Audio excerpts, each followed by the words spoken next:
Hello everyone, हम class 7 math chapter 9 कर रहे थे जिसका नेम था पेरीमीटर एंड एरिया, और ये स्ट्रिक्टली हम न्यू बुक के अकॉर्डिंग कर रहे हैं। इसकी एक्सरसाइज 9.2 कंप्लीट करना हमने स्टार्ट किया था, जिसकी प्रीवियस वीडियो में क्वेश्चन 11 तक हम कंप्लीट कर चुके हैं। आज हम देखेंगे क्वेश्चन नंबर 12। बाकी सारी वीडियोस की लिंक आपको डिस्क्रिप्शन में देखने को मिल जाएंगी। देखिए क्वेश्चन 12 में लिखा हुआ है the circumference of a circle is 31.4 centimetre. तो बेसिकली अगर हम देखें तो इधर पे इन्होंने बोल दिया है कि सर्कमफेरेंस ऑफ सर्कल गिवन है, तो हम लिख लेते हैं सर्कमफेरेंस ऑफ सर्कल जो कि गिवन है कितनी 31.4 सेंटीमीटर। क्लियर, तो जितना गिवन है उतना हम लिखते भी जा रहे हैं और ये सॉल्यूशन है हमारा। इसके बाद इन्होंने लिखा है find the radius and the area of the circle. कह रहे हैं कि रेडियस निकाल के बताओ, तो r is equals to question mark डाल देते हैं और a equals to question mark डाल दें। Area of circle, circumference of circle, मतलब एरिया और रेडियस हमें निकालना है।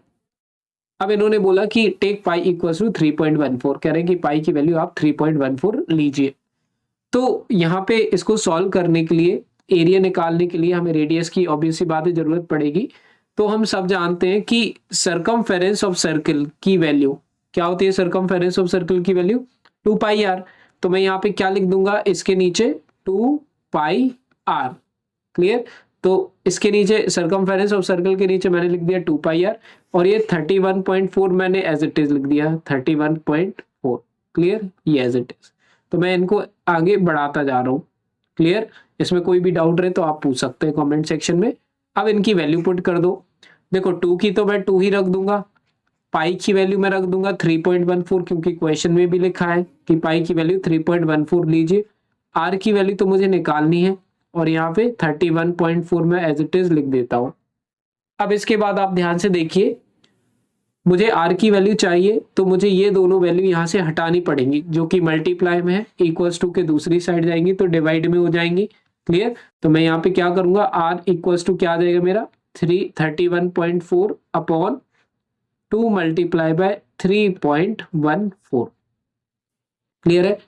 अब हमें क्या करना है, अगर आप ध्यान से देख रहे हो तो ये ऊपर वाली वैल्यू और ये नीचे वाली वैल्यू 314 है। अगर मैं पॉइंट हटा दूं तो मतलब एग्जैक्टली सेम वैल्यूज हैं, तो इनको मैं क्या कर सकता हूँ, काट सकता हूँ, कैंसिल आउट कर सकता हूँ।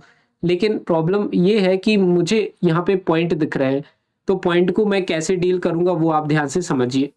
अगर आप नीचे देख रहे हो तो पॉइंट के बाद 2 वैल्यू है, और ऊपर देख रहे हो तो पॉइंट के बाद कितनी वैल्यू है, 1 वैल्यू है। क्लियर, तो अब हम क्या करेंगे, ऊपर एक जीरो लगा देंगे, 4 के बाद एक जीरो, क्योंकि पॉइंट के बाद तो मैं इन्फिनाइट जीरो लगा सकता हूँ। क्लियर, कोई फर्क नहीं पड़ता है। तो यहाँ पे मैं क्या कर रहा हूँ, सिर्फ एक जीरो लगा रहा हूँ। अच्छा, एक जीरो मैं क्यों लगा रहा हूँ, क्योंकि मुझे क्या करना है, पॉइंट के बाद 2 नंबर नीचे और ऊपर भी पॉइंट के बाद 2 नंबर चाहिए। तो जब मैं अगर इस तरीके से जीरो लगा देता हूं ना, तो मैं अब ये पॉइंट डायरेक्टली हटा सकता हूं। मतलब 3140 नीचे मीन्स ऊपर बन जाएगा। देखो 3140 ऊपर बन जाएगा और इधर के क्या हो जाएंगे 314 अकेला बचेगा। ये थोड़ा सा आपको समझना पड़ेगा कंसेप्ट। क्या मैं कर रहा हूं, मैंने ऊपर भी पॉइंट के बाद 2 वैल्यू कर दी और नीचे भी पॉइंट के बाद 2 वैल्यू कर दी, तो पॉइंट से पॉइंट क्या हो जाएंगे, यहाँ पे कैंसिल हो जाते हैं। क्लियर, अगर आपको देखिए काफी सारे तरीके हैं इस पॉइंट को रिमूव करने के। एक तरीका यह है कि आप 100 से ऊपर नीचे मल्टीप्लाई कर दें तो भी हो जाएगा। तो ये आपके टीचर पर डिपेंड करता है कि वो किस मेथड से करवा रहा है। एक तरीका ये भी है कि आप डायरेक्ट क्या कर दें, मल्टीप्लाई कर दें वैल्यू को और फिर इससे डिवाइड कर दें। तो कैलकुलेशन पर्पज से अलग अलग तरीके से हम सॉल्व कर सकते हैं किसी भी क्वेश्चन को, लेकिन आंसर हमेशा सेम आता है। ये मैं आपको इसलिए बता रहा हूं क्योंकि ये आपके लिए बेनिफिशियल भी है और इजी भी है और जल्दी भी हो जाएगा हमारा सॉल्व। अब देखिए ध्यान से, इसके बाद हम क्या करेंगे, देखिए यहाँ पे अगर हम ध्यान से देखें तो 314 नीचे है। क्लियर, तो 314 अगर मैं 1 जा करूं और 314 10 जा, क्योंकि एक जीरो है तो ये इस तरीके से मेरा आ जाएगा, ये दोनों कट जाएंगे। क्लियर, तो ऊपर मेरा क्या बच रहा है 10 और नीचे क्या बच रहा है 2 और 1, तो 2 बन जाए तो मेरा 2 ही होता है। क्लियर, तो मैं नीचे 1 मीन्स 2 1 2 ही लिख दूंगा अकेला। क्लियर। अच्छा, कई बच्चों को हो सकता है कि मैंने ये कैसे कर दिया, तो हम सब जानते हैं 314 को अगर मैं 10 से मल्टीप्लाई करूंगा तो 3140 आ जाएगा। क्लियर है। तो मैंने डायरेक्ट कर दिया, ये 1 जा 314 1 जा 314 और 314 10 जा 3140। इसके बाद अब हम क्या करेंगे, 10 और 2 को डिवाइड कर देंगे, तो इसको भी काट सकते हैं हम। 2 1 जा 2, दोनों 2 की टेबल में आते हैं, और 2 5 जा हमारा होता है 10। तो r की वैल्यू क्या आ जाएगी 5/1, लेकिन 5/1 को मैं सिर्फ 5 लिख सकता हूँ। तो ये जो आ गई है ये रेडियस की वैल्यू आ गई है सेंटीमीटर में। क्लियर। और इन्होंने हमसे रेडियस निकालने के लिए बोला भी था, तो सबसे पहले तो रेडियस आ चुकी है 5 सेंटीमीटर, लेकिन इन्होंने हमसे बोला है कि एरिया भी निकालो।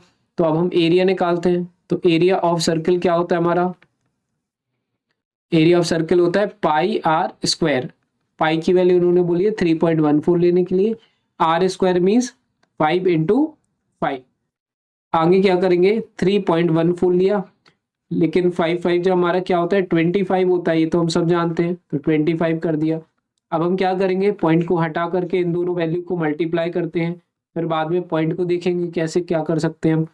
तो अगर मैं पॉइंट को हटा देता हूं, अगर मैं, देखिए ध्यान से, अगर मैं पॉइंट को हटा देता हूं तो ये वैल्यू मेरी क्या बन जाएगी 314। रफ वर्क में देखिए 314 और इंटू 25 मल्टीप्लाई करो, 5 4 जा 20, 5 1 जा 5 प्लस 2 7, 5 3 या 15। In the same manner multiply हम सब आराम से कर सकते हैं। हो 2 4 जा 8, 2 1 जा 2, 2 3 या 6, प्लस कर देंगे 0 का 0 plus 1 15, 7 plus 8 15, 5 plus 2 7 plus 1 8, 6 plus 1 7, कितना आ रहा है 7850। क्लियर। 7850 जब मैंने पॉइंट को हटा करके इनको मल्टीप्लाई किया तो क्लियर। तो मैं यहाँ पे लिख देता हूँ 7850। बट मुझे तो पॉइंट भी लगाना है, तो पॉइंट के बाद देखेंगे, अगर मैं यहाँ पे तो 2 नंबर थे, तो यहाँ पे भी पॉइंट के बाद मुझे 2 नंबर चाहिए, मतलब 8 के बाद मैं क्या कर दूंगा पॉइंट लगा दूंगा। तो लगा देते हैं, मतलब 78.50। अब 78.50 लिखो या 78.5 लिखो, सेम ही है, और यूनिट क्या आ जाएगी सेंटीमीटर स्क्वायर। तो एरिया कितना आ गया, एरिया ऑफ सर्कल कितना आ गया 78.5 सेंटीमीटर स्क्वायर। तो रेडियस भी आ गई हमारी और हमारा एरिया भी आ गया, और यही तो हमें दोनों को फाइंड करना था, रेडियस और एरिया। क्लियर।